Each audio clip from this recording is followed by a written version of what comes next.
I don't ever slow up, no I don't take shit. I got no love for the fakeness. If you wanna play tough and wanna hate this, I'll always show up. I don't ever slow up, no I don't take shit. I got no love for the fakeness. If you wanna play tough and wanna hate this, I'll always show up and make a statement. I don't ever slow up, no I don't take shit. I got no love for the fakeness. If you wanna play tough and wanna hate this, I'll always show up and make a statement. Everything I do so instinctive and so passionate. Every word I move so descriptive like an adjective. I got a vendetta against people who patented being negative when you should be getting after it. I got facts over tracks, this and that. Spitting slow, spitting fast. I could roast, I could gas. Think I'm okay at last.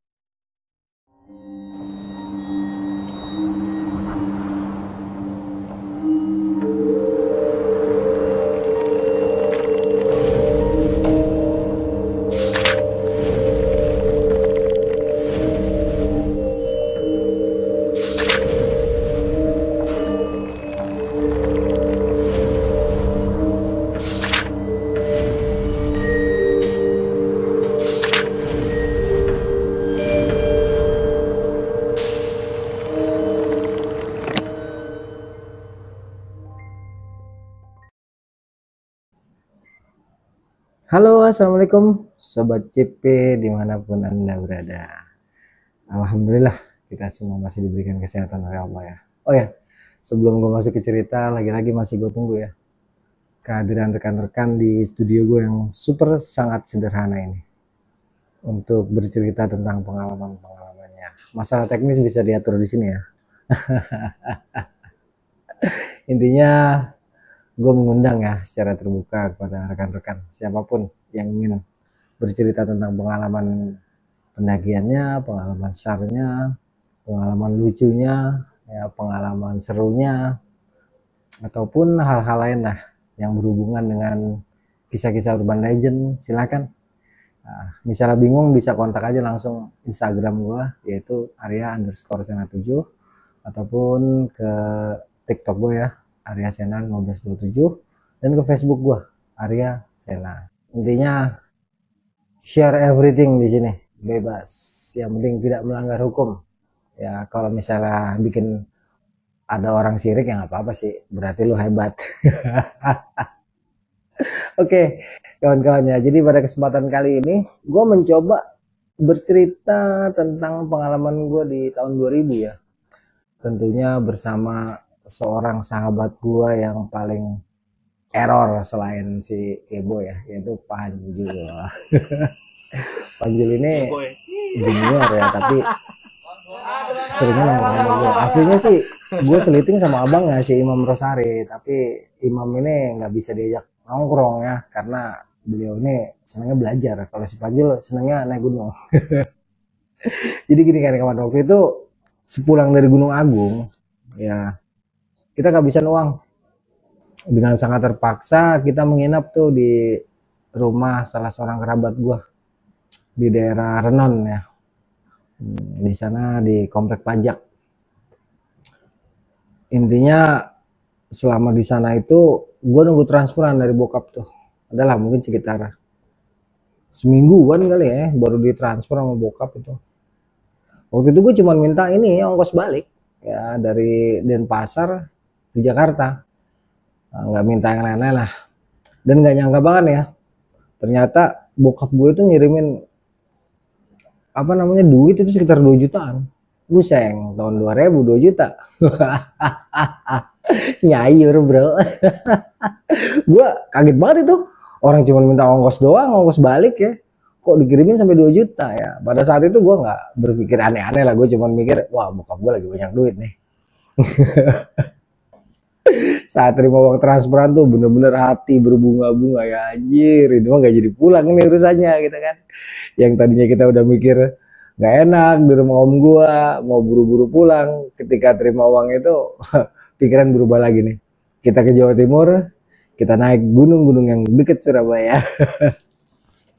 Ya udah singkat kata tuh ya, setelah dapat transferan dikasih sama om gua karena kan ke rekening om gua, terima, terus gue pamit lah sama om gue tuh. Kita dari Renon naik angkot ya ke Ubung.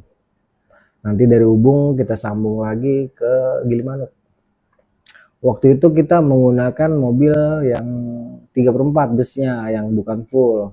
Ya, karena memang kalau naik yang mobil gede itu bis gede calonya kemahalan. Tapi kalau mobil 3/4 nggak ada tuh calonya ya. Dalam artian kita bisa naik-naik aja.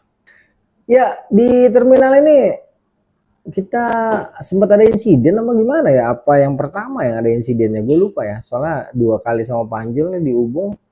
Ada salah satu di mana kita ngalamin insiden ribut tuh sama ininya ya, sama para calo-calo mobil ya.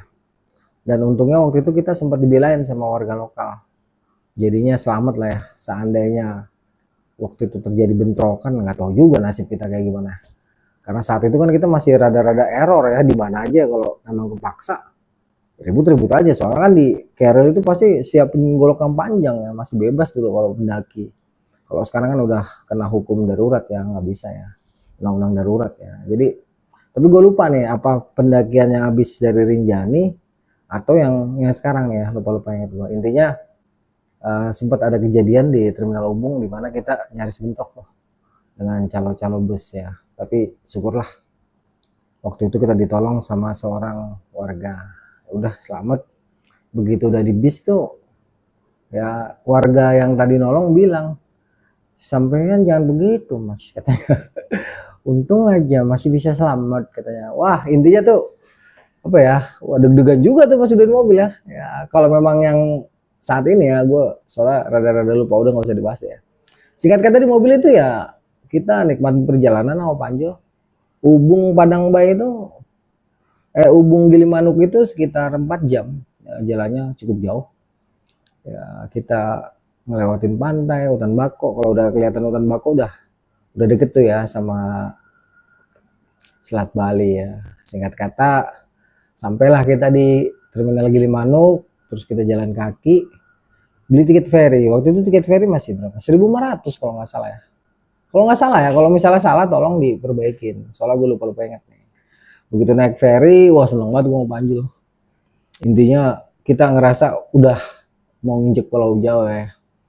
Gak lama tuh setelah kapal ada lah mungkin setengah jam kapal sandar, bunyilah tuh klaksonnya, bot bot bot gitu ya. Jalan itu kapal, deng deng deng deng deng deng deng deng deng deng. Kita mulai menyeberangi Selat Bali. Di tengah-tengah itu ya mungkin ada sekitar 10 menit ya, udah mau pertengahan lah ya. Di saat gue lagi asik-asik ngobrol sama Panjo, tiba-tiba tuh ada 3 orang ya, ladies ya. Waktu itu etnis Tionghoa ya. Itu yang satu pakai rok, kalau ketiup angin melambai-lambai. Ada lagunya tuh.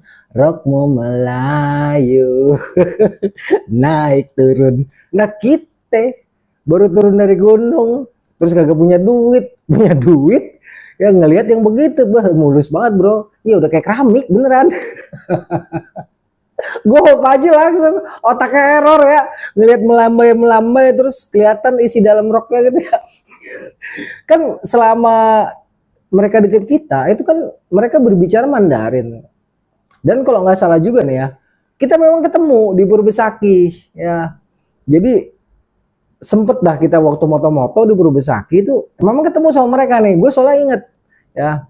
Dan waktu di Purbesaki itu mereka memang ngomong Mandarin. Jadi ketika ketemu di kapal ini, gue pikir memang dari sana ya, bukan orang kita. Ya udah tuh, karena penampilannya oke, roknya Melayu naik turun, pahanya mulus, kancutnya warna putih. Melambai-lambai ketiup angin. Mereka berdiri di samping kita, akhirnya kita mundur tuh, langsung duduk. Nah di sini omongan kita kagak beres coy. Wah pokoknya itu omongan kacau lah ya. Pokoknya kita tuh ngomong, wah Jul enak bener itu Jul. Tinggal geser doang dikit.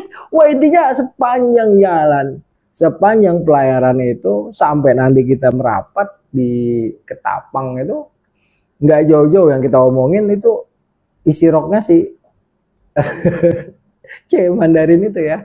Pokoknya waktu itu bener-bener error gitu. Nah, begitu mau merapat, mereka tuh tiba-tiba senyum sama kita kan. Gue ngeliatin terus gue ngomong, halo cantik, gimana kabar ya? Dia nyaut bro. Iya, makasih ya. Mau ikut nggak ke Bromo? Kaget gue mau Panjul. Muka gue mau Panjul langsung merah ya. Pada waktu itu turun gunung udah pasti hitam. Gue yakin waktu itu muka pada merah semua. Gue dari tadi soalnya gue mau Panjul kacau banget ya. Yang jelas nggak etis lah kalau diomongin di sini ya. Gue mau Panjul lebih diem. Terus salah satu dari mereka kan mereka 3 orang ya ngomong, emang dasar lo anak gunung gila-gila semua gitu. Kira-kira kayak gitu. Itu pada mau ikut nggak? Gue mau ke Bromo nih katanya. Kita udah terlanjur malu waktu itu. Ya deh ntar aja ketemu di bawah gitu kan. Udah habis itu mereka melintas terus turun ke bawah. Sedangkan gue Panjul masih nunggu kapal sandar tuh. Gue pikir mereka naik bis. Ya udahlah. Pikiran gue udah mereka udah di bisnya. Gue juga udah kadung malu kan. Nggak enak banget bro. Soalnya parah yang diomongin bro. Ya masalah seputar itu. Seputar segitiga pengaman sama isinya.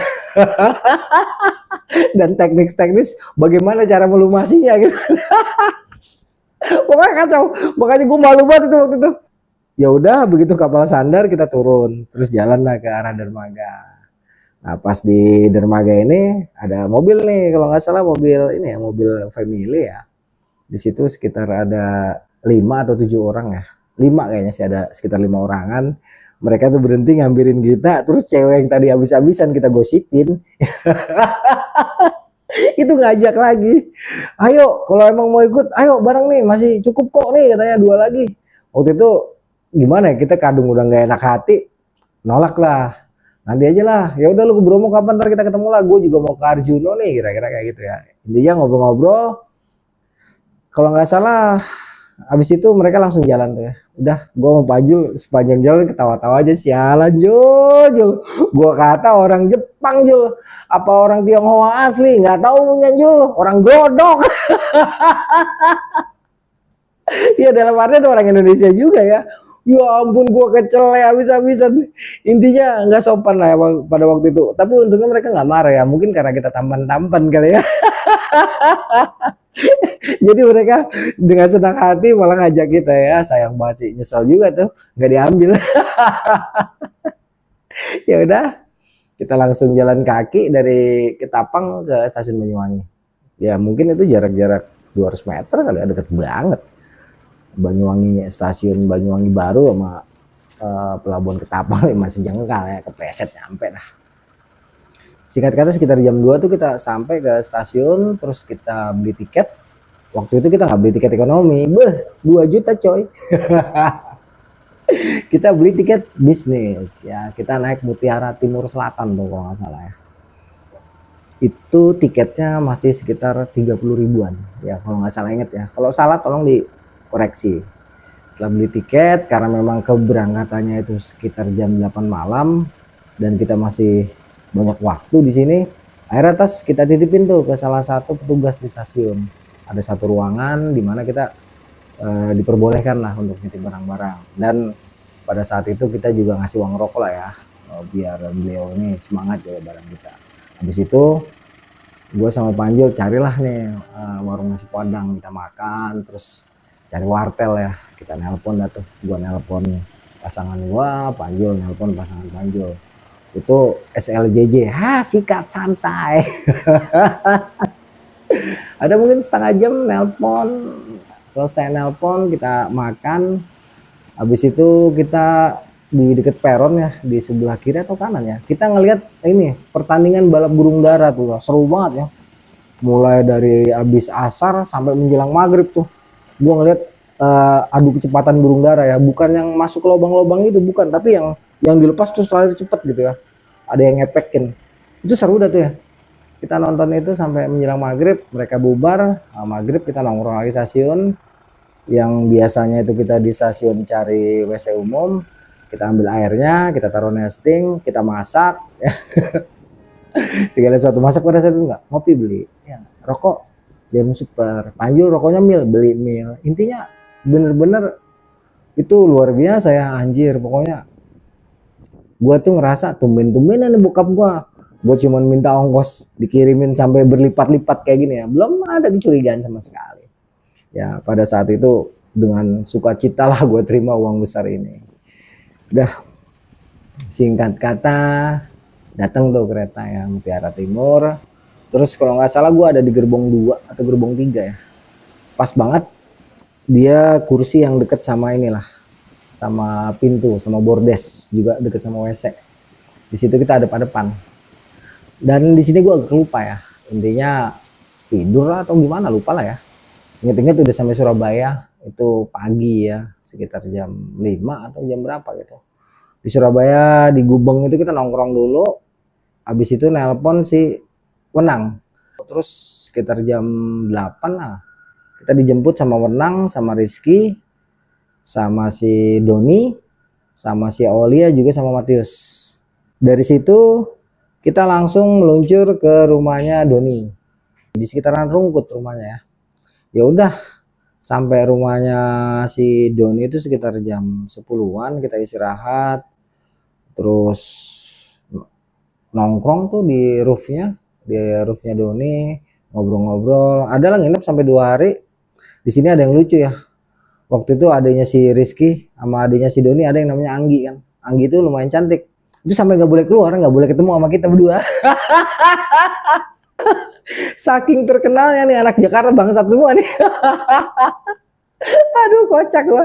Sampai temen gue punya adik cewek aja nggak boleh sama ketemu kita gitu. Bahaya, itu virus.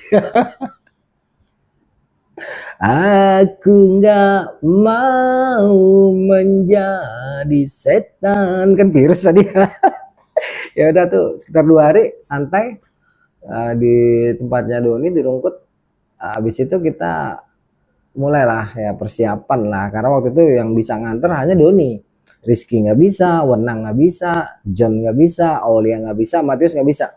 Hanya Doni saat itu yang bisa mengantarkan kita untuk melakukan pendakian kembar, yaitu Gunung Arjuna Lirang. Udah, karena memang si Doni udah setuju, siap-siaplah kita. Salah satunya kita belanja. Yang biasanya belanja di warung itu mitit-mitit, ya kita belanja di di apa namanya, di minimarket tuh ya. Alfa apa Indomaret lah ya, cela gaya. Belanjanya di Alfa bro, di Alfa.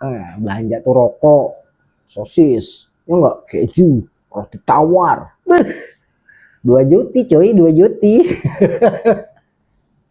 Pokoknya logistik mewah. Selesai beli logistik, beres-beres, tibalah di hari H. Saat itu kita diantar oleh Wenang sampai ke terminal Bung Rasih.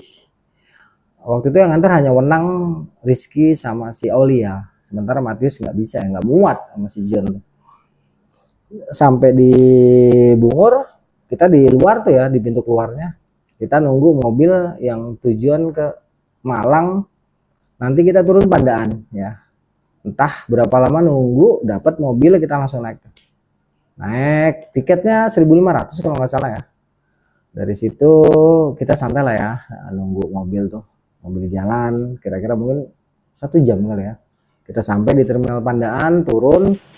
Dari Pandaan nanti kita akan lanjutkan lagi perjalanan menuju ke Tretes ya. Di sini kita akan menggunakan Kol 3/4 sebagai angkutan kita. Ya. Gue lupa ya waktu itu udah jam berapa. Intinya udah tinggi itu matahari. Terus sampai ke Tretes itu di Hotel Surya kalau nggak salah ya. Karena kan memang posnya waktu itu di sekitaran situ ya, Tahura ya. Kita masuk, daftar itu udah sekitar jam berapa ya? Jam 1-an kayaknya ya. Di situ yang nerima waktu itu Mas Ari Gondrong. Halo Mas Ari Gondrong, piye kabare? Gila lari Jakarta. Yaudah selesai daftar, kita seperti biasa karena kita punya SOP dalam pendakian walaupun bocor dan sedikit-sedikit error, tetap SOP kita jalankan, yaitu cek and recheck lagi kelengkapan kita ya, baik kelengkapan tim maupun kelengkapan pribadi.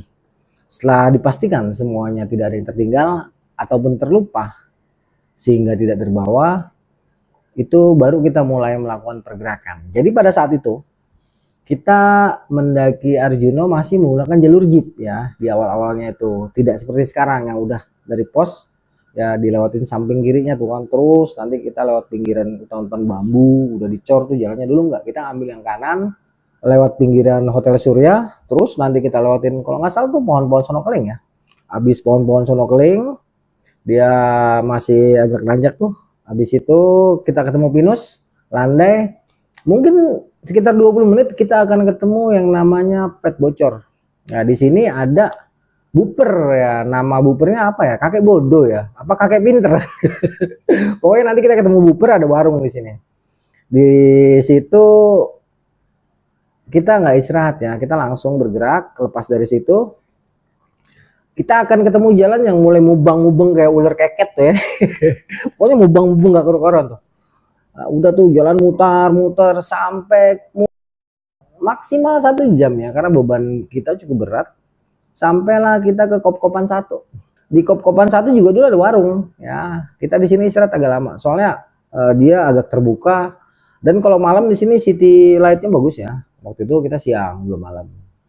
Saat ini di Kop-Kopan itu kemungkinan besar udah sekitar jam 4 ya. Kop-Kopan 1 ya. Dulu ada Kop-Kopan 2, sekarang nggak ada ya. Cuman ada Kop-Kopan doang. Habis Kop-Kopan Tanjakan Asu. Habis Tanjakan Asu baru Pondokan. Ya, sekarang kalau dulu nggak. Ada Kop-Kopan 1, Kop-Kopan 2. Ya, Kop-Kopan 2 tuh deket ujung Timbangan ya. Jadi timbangan para penambang belerang itu adanya deket Kop-Kopan 2 ya. Jadi di Kop-Kopan 1 kita istirahat, kita nggak ngambil air. Kita lanjut lagi ke Kop-Kopan 2. Baru nih di Kop-Kopan 2 kan ada pipa tuh ya, pipa yang dibocorin. Kita baru ngebes di sini. Nah, di Kop-Kopan 2 itu kita istirahat, niatnya tuh mau masak ya, mau makan ya, karena memang udah lapar. Kebetulan logistik banyak, masa disia-siain.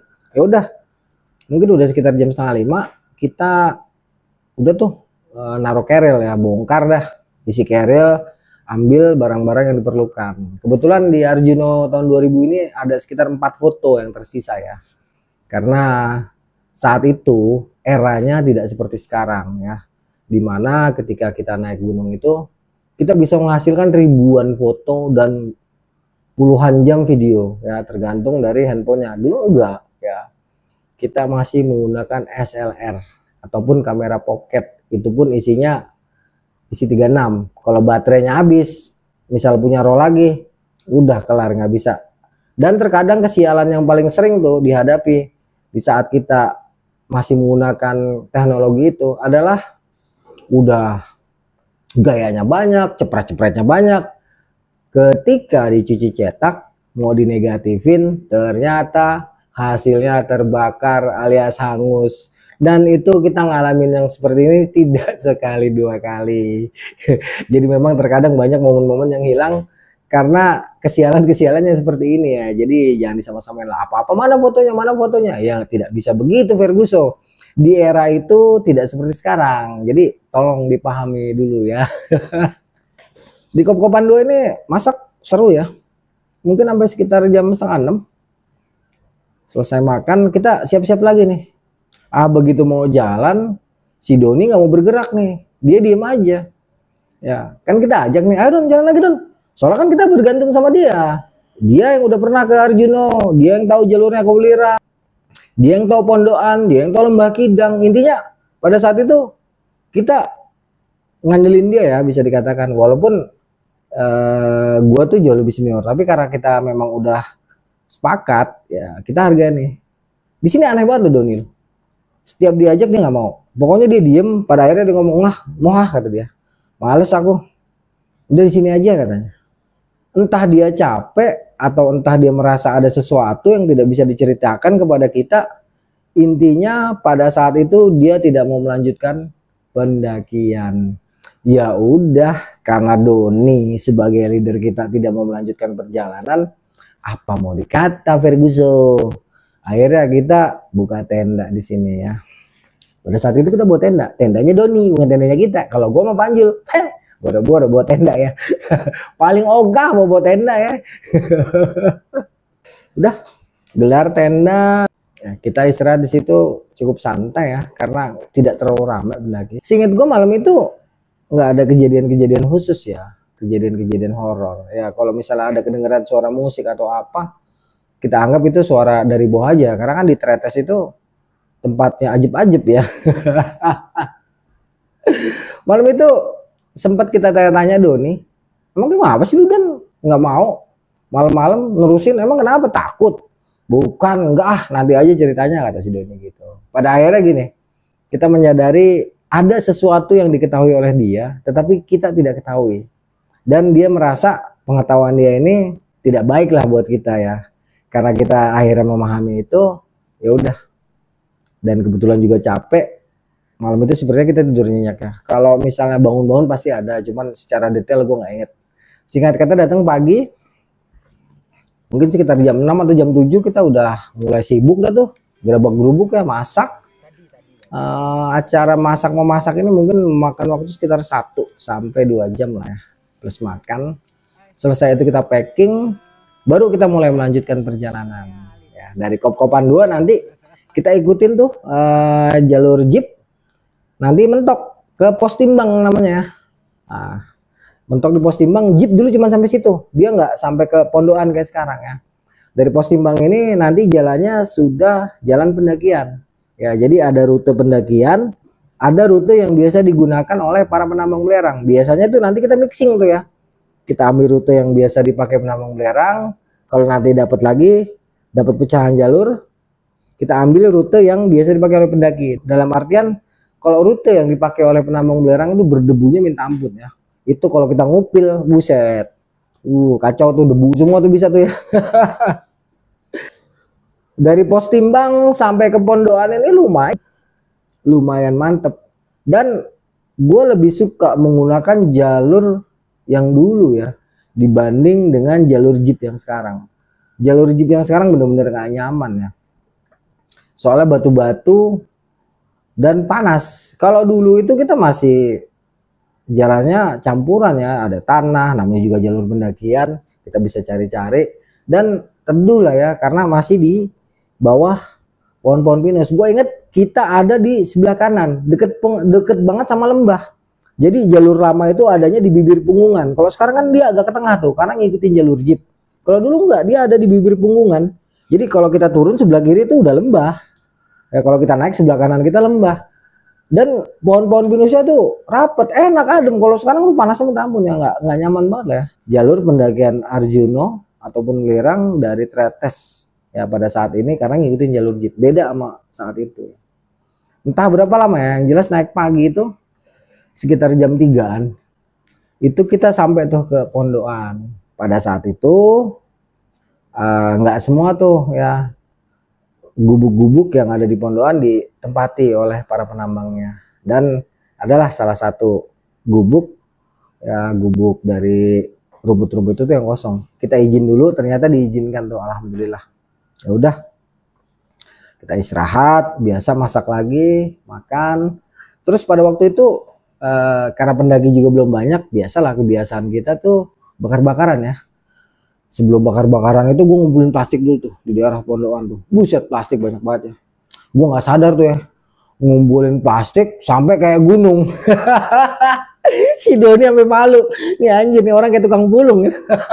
Bener, itu gue mau panjul berdua-dua. Ya, habis makan tuh sambil ngudut kita ngumpulin plastik. Nggak sadar tuh kita bersihin tuh di daerah Pondokan itu.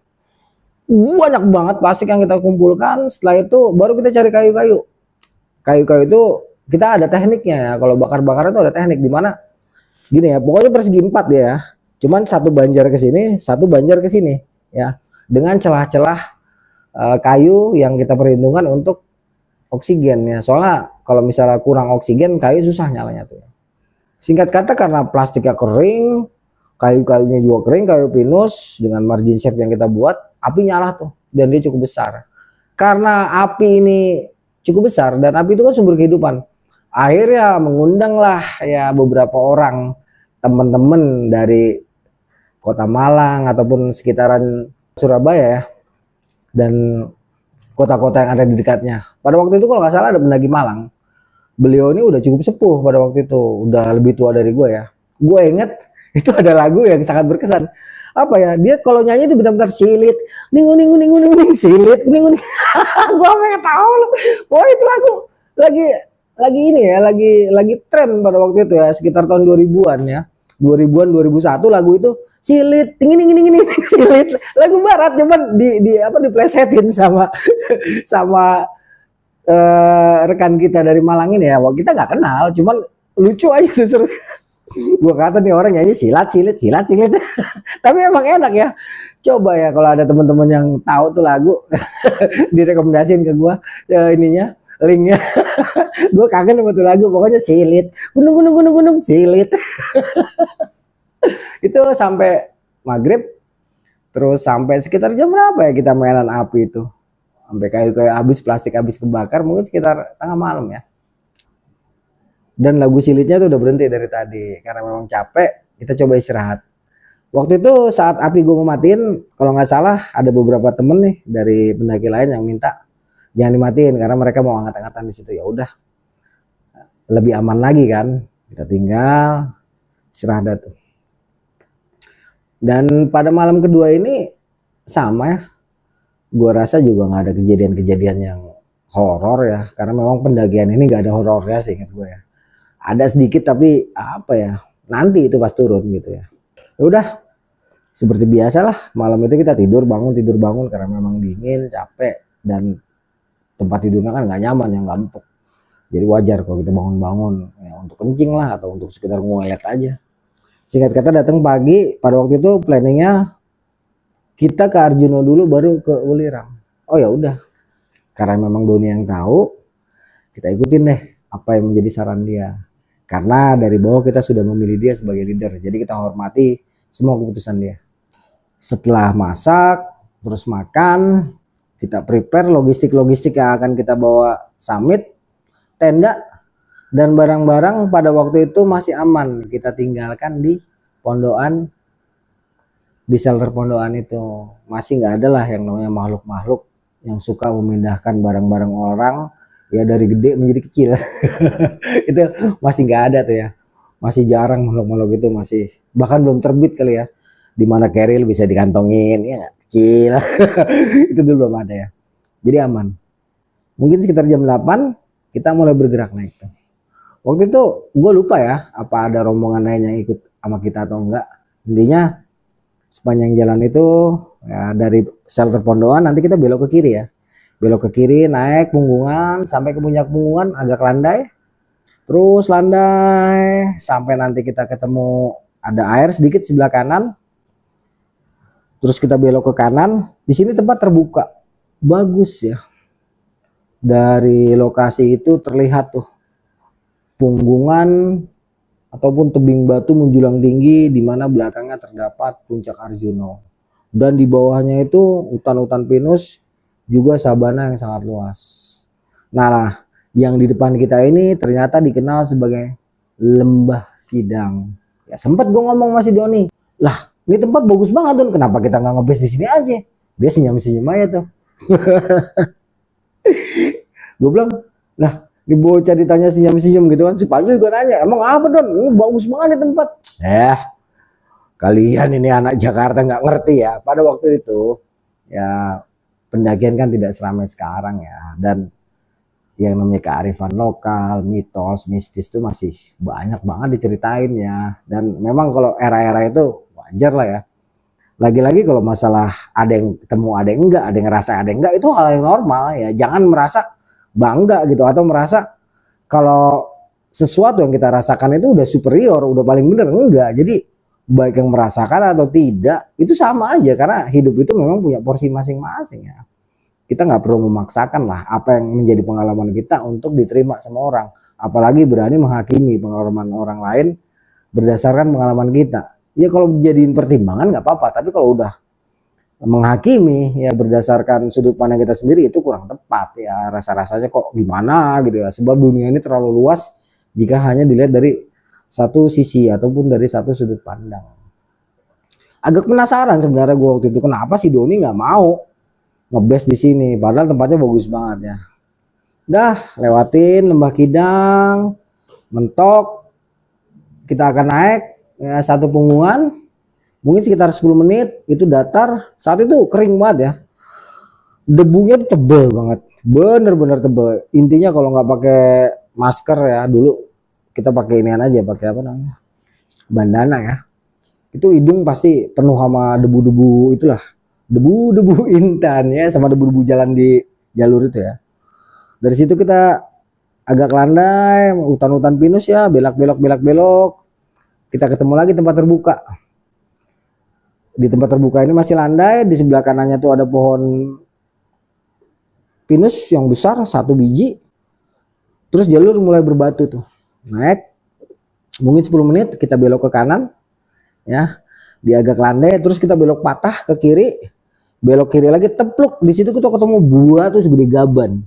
Nah, itu namanya Watu Gede. Sempatlah kita istirahat di sini, foto-foto, sayang foto-fotonya hilang ya. Hanya tersisa 4 lembar dari 36 frame yang pada saat itu gue cetak, dan alhamdulillah sebenarnya fotonya jadi semua, hanya saja tidak selamat. Yang selamat hanya 4 frame. Nanti lihat ya, silakan, ada buktinya itu. Di sini kita agak lama istirahat ya, sekitar 15 menit. Habis itu kita agak naik, masih standar, belok kanan ya.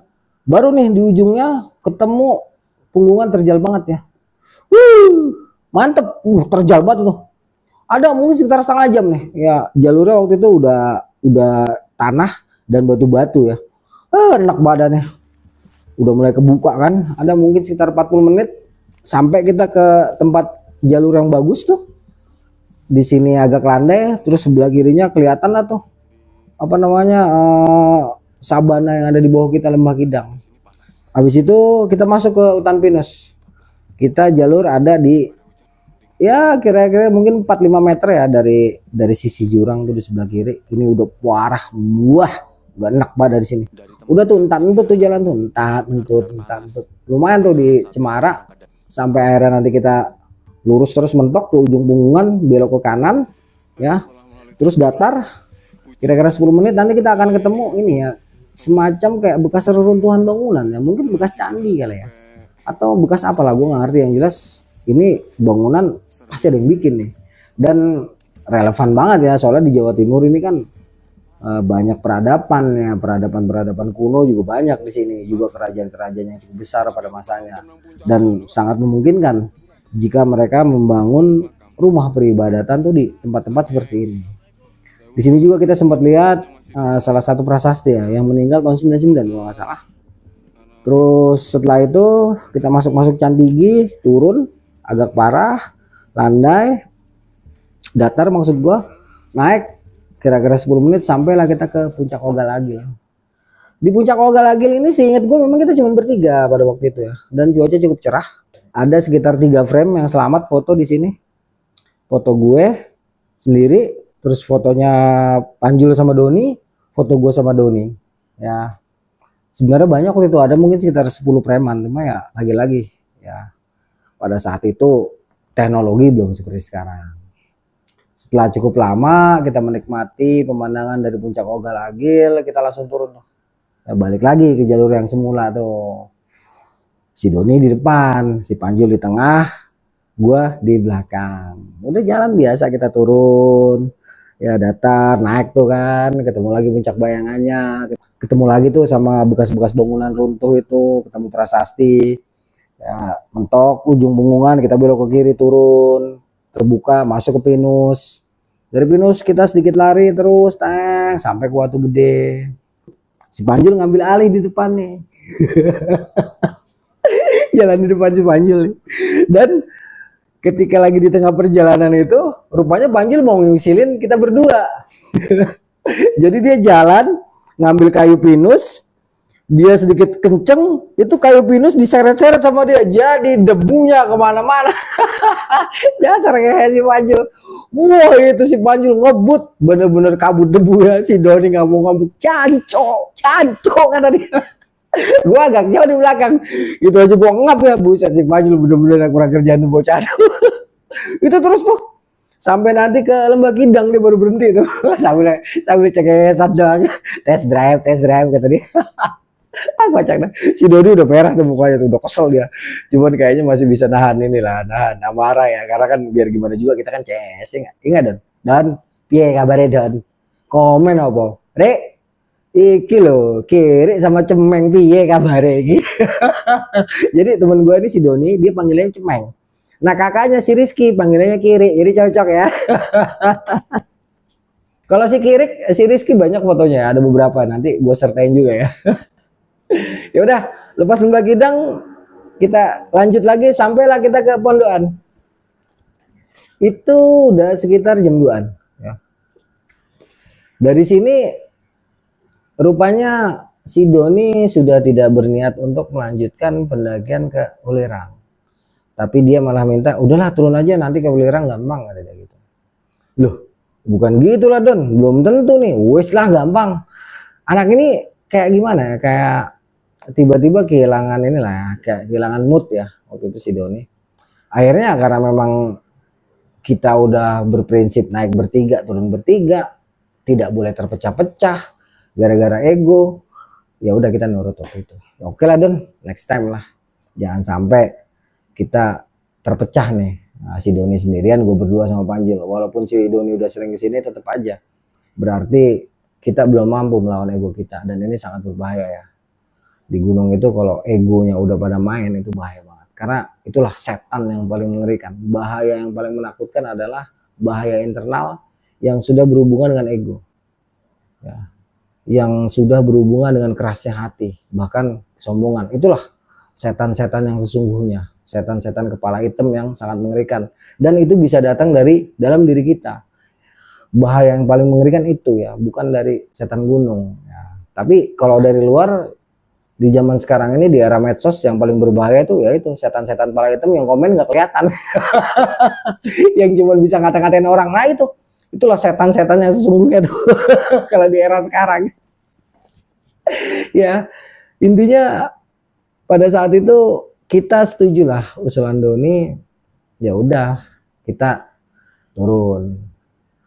Oke, jadi di pondokan itu udah kita masak, habis masak kita makan, terus bebenah. Sekitar jam 3 atau jam 4 kita baru mulai bergerak turun tuh. Si Doni cuma bilang, cepetan gue nggak mau kemalaman gitu.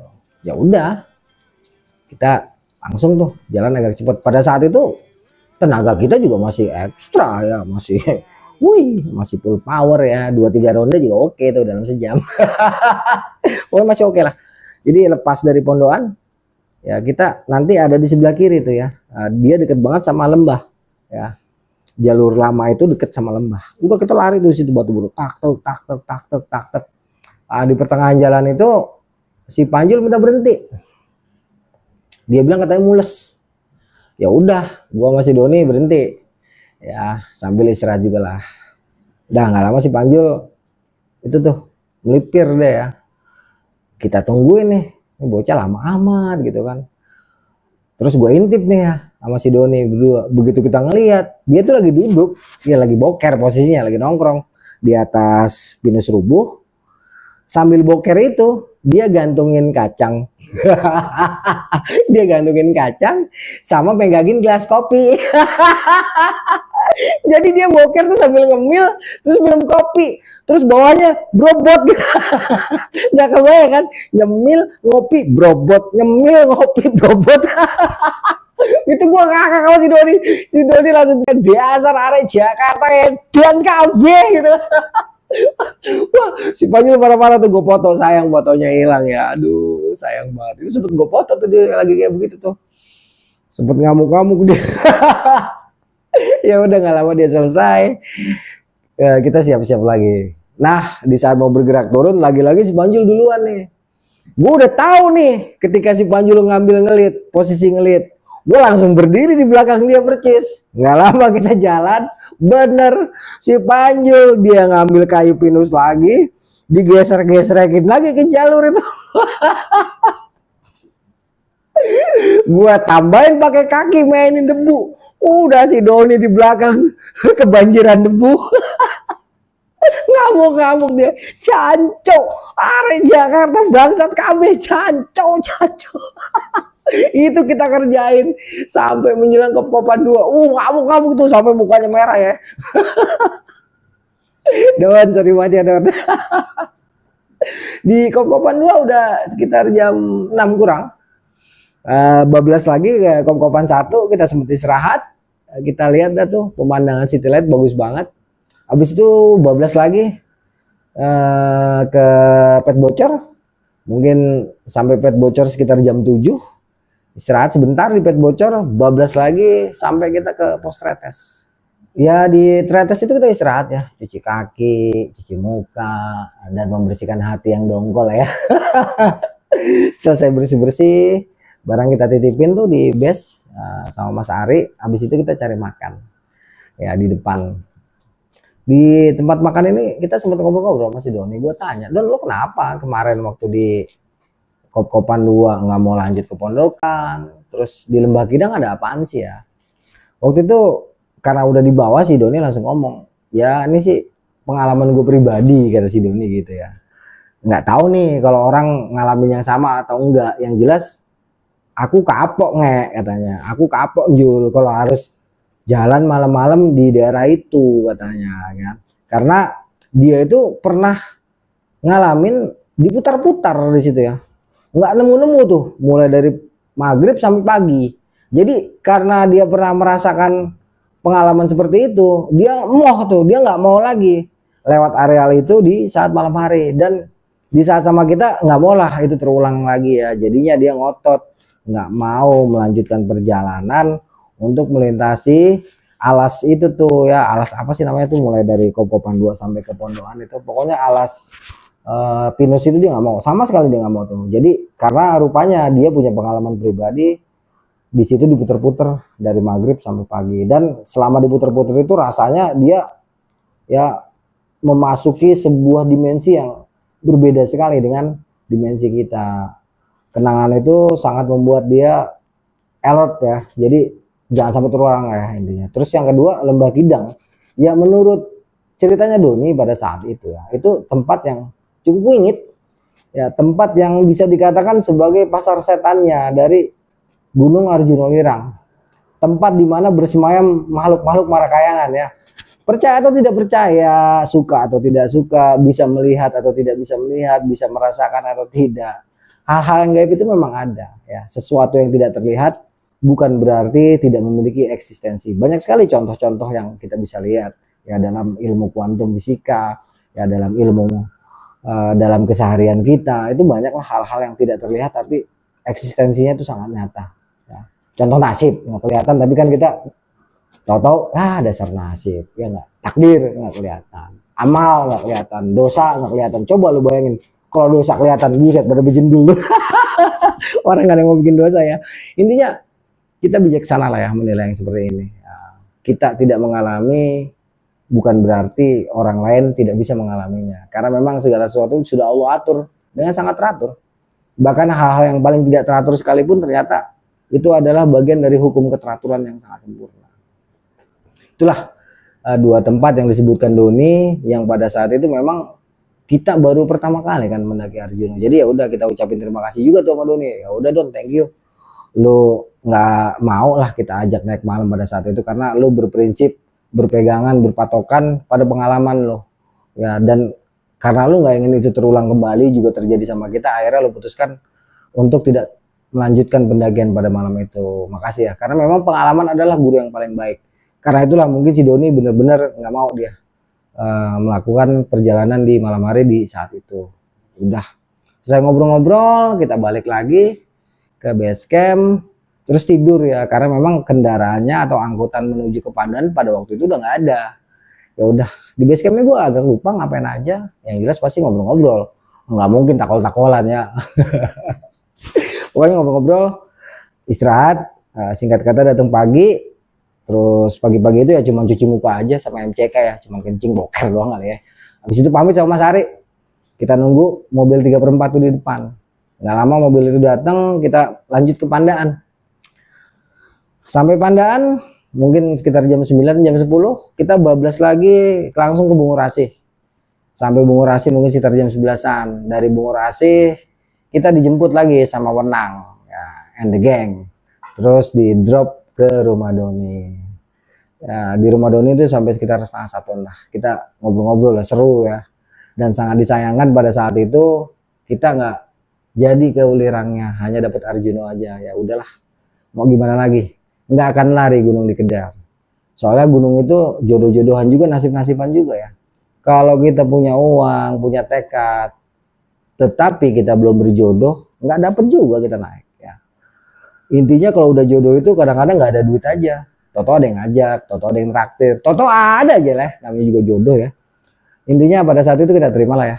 Next lah, kita akan melakukan pendakian ke Ulirang. Di rumah Doni itu mungkin sekitar sehari atau 2 hari, dan akhirnya si Doni itu ikut dia ke Jakarta ya, karena kalau nggak salah sewaktu kita mendaki itu abangnya si Rizky ke Jakarta.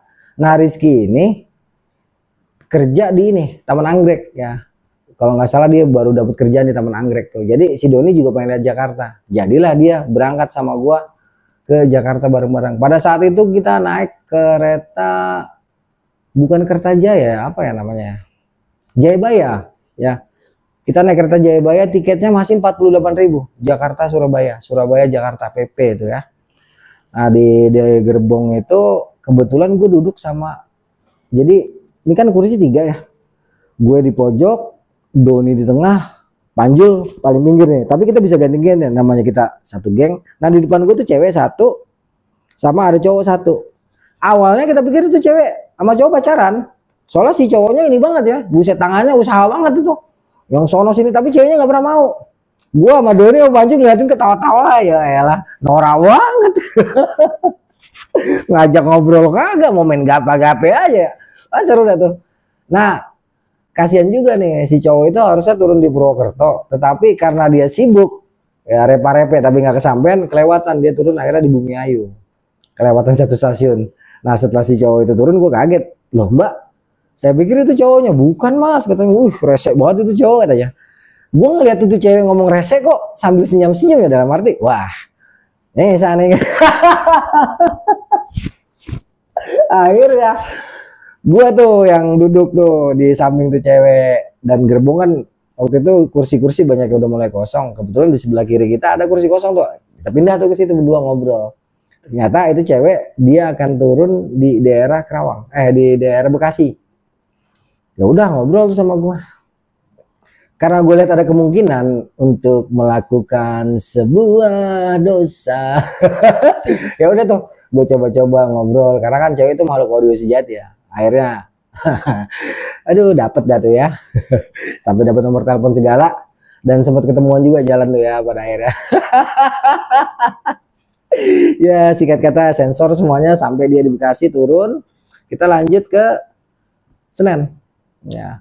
Di Senen itu pagi ya, mungkin sekitar jam 7 kita istirahat, terus makan lagi, cari nasi padang. Duit masih cukup banyak tuh, masih sisa berapa duit, masih sisa 700 ribuan ya, buset 2 juta coy. Jadi kita makan enak, ngerokok juga slow. Waktu itu gue beli super sama Sigarilos ya. Panjul campur ramil 2 bungkus, si Doni campur ramil 2 bungkus. Intinya slow lah, duit banyak ya enggak. Dah dari Senen kita naik P57 Cikini, terus kita naik KRL ke UP ya, singkat kata sampai rumah, terus istirahat lah. Nah, waktu itu gue punya rental PS ya. Ketika ke rental PS, kok jendelanya ketutup, pintunya ketutup, terus sepi gitu kan, nggak ada apa-apa. Biasanya selalu ada aja tuh orang kan, memang gue naruh orang ya buat jaga ya, agak deg-degan gue. Akhirnya gue buka tuh kan, begitu gue buka, buset ngelontong. Itu PS4 sama TV PS1 ya, itu nggak ada semua. Awalnya gue pikir mungkin dipindah-pindah ini sama bokap gue ya. Jadi udah, karena kita capek, si Doni waktu itu kan nginep di tempat gue dulu kalau nggak salah ya. Habis itu gue pulang nih ke rumah, nenek gue tanya, PS pada kemana ya? Nenek gue masih nggak mau ngomong tuh, nggak tahu kata nenek gue gitu kan. Ya udah, santai gue. Sorenya si Doni udah itu tuh ikut kakaknya ke kosan kakaknya si Rizky di daerah mana sih sini nih, Jati Padang ya, karena pacarnya si Rizky orang situ tuh. Begitu bokap gue pulang, gue tanya bokap gue, beh itu PS pada kemana beh? Lah kan udah dikirimin ke Bali nih anjir. Jadi duit 2 juta itu adalah duit bokap gue ngejual PS. Bokap gue tuh sebel banget ya, gue kerjanya cuma main PS terus ngandelin PS, sedangkan bokap gue tuh pengennya gue kerja atau kuliah yang bener, jangan naik gunung mulu intinya. Ketika gue minta dikirimin duit untuk ongkos pulang, bokap gue almarhum pada saat itu merasa ini sebuah kesempatan ya untuk menghilangkan PS yang pada saat itu menjadi sumber pendapatan gue. Ya, nangis bomba ya. Udah seneng-seneng dapat duit banyak, nggak taunya pertaruhannya PS kita. Waktu itu agak mengecewakan, hanya gua nggak sempat melakukan pendakian ke Welirang, dan pendakian ke Welirang itu baru terjadi 4 tahun kemudian ya. Gua naik bersama Soleh MS Terigan. Leh, fotonya mana leh? Foto gua di Merapi, di puncak Garuda, foto gua di puncak Welirang, foto gua di puncak Arjuna, mana leh? Kirimin dong leh, Soleh. Itu foto-fotonya dipegang Soleh semua ya. Aduh, ya udah, itulah teman-teman ya, perjalanan gue yang penuh dengan penuh dengan lika-liku. Di saat gue betul-betul megang duit, kita seneng di jalan, yang biasa sengsara, mau makan susah, mau ngerokok aja ribet. Ya kadang-kadang kita makanin permen karet, pada saat itu enggak. Tetapi begitu sampai Jakarta, aku merana. Oh Tuhan, PS gue hilang semua, dan itu bikin gue pada akhirnya bener-bener kerja ya, karena nggak ada penghasilan ya. Kuliah juga pada saat itu gue udah mulai males ya. Nah itulah kawan-kawan ya, perjalanan gue bersama sahabat gue Panjil dan Doni. Dan special thanks ya buat teman-teman gue di Surabaya ya, Wenang, terus Rizky, terus Doni, terus Aulia, si John, sama Matius. Ini adalah dewa-dewa penyelamat gue di saat kita mengalami kesulitan ketika berada di Kota Pahlawan, Surabaya. Terima kasih buat teman-teman semua di sana. Oke kawan-kawan, sampai jumpa di kisah selanjutnya. Dan sekali lagi gue ingatkan, kalau ada di antara teman-teman yang mau bercerita di channel gue, monggo ya, silakan aja datang ke sini. Masalah teknis bisa kita atur. Kalau misalnya nggak tahu, bisa lah cari alamat gue di Arya Sena Home. Misalnya mau kontak-kontakan ya, DM dulu Instagram gue, nanti kita bisa tukeran WA. Ditunggu ya teman-teman kehadirannya ya. Oke, gue pamit dulu. Wassalamualaikum warahmatullahi wabarakatuh. I don't ever slow up, no I don't take shit. I got no love for the fakeness. If you wanna play tough and wanna hate this, I'll always show up.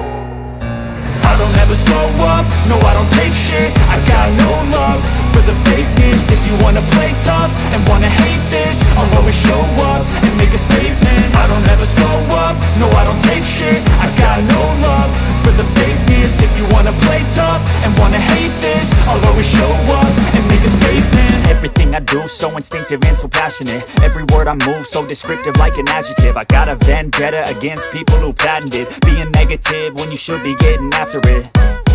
I got facts over tracks, this and that. Spitting slow, spitting fast, I could roast, I could gas. Think I'm okay at last, but I don't know if that can erase all the past. And the pettiness, a reflection of the emptiness. Hilarious, you think you're worth my time, you're delirious. Mysterious, because you hide behind a fake exterior. Inferior, you know I'll always be a bit superior. Get off of me, this ain't no humble brag. I want you to hear words, you can say them back. I want you to feel free from the chains at last, and to believe in what you got, it was built to last, yeah.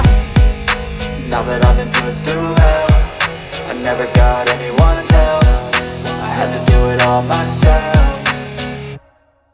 I don't ever slow up, no I don't take shit. I got no love for the fakeness. If you wanna play tough and wanna hate this, I'll always show up and make a statement. I don't ever slow up, no I don't take shit. I got no love for the fakeness. If you wanna play tough and wanna hate this, I'll always show up and make a statement. Gonna learn the consequence of being incompetent. Mental health is confidence, dreams and some honestness. I'm not here to save the day, that's for you to take away. I could play a million mind games, but instead I say something not illogical, something that is topical. Rub it on and watch it go, make yourself unstoppable. Dreams are irresponsible, but they're always possible. If you just believe, you could be so remarkable. Thoughts in my head, a collage and they spread. I'll be great one day, going off of my meds. No, I'm not giving up, no, I'm not giving in. I will make it to the top, taking off in the wind. I gotta make it, I'm saving every day to taste it. I'm patient, but my mind, it can hardly take it. I'm chasing a dream that I've had for several ages. A vacant, modern kingdom for the taking. Now that I've been put through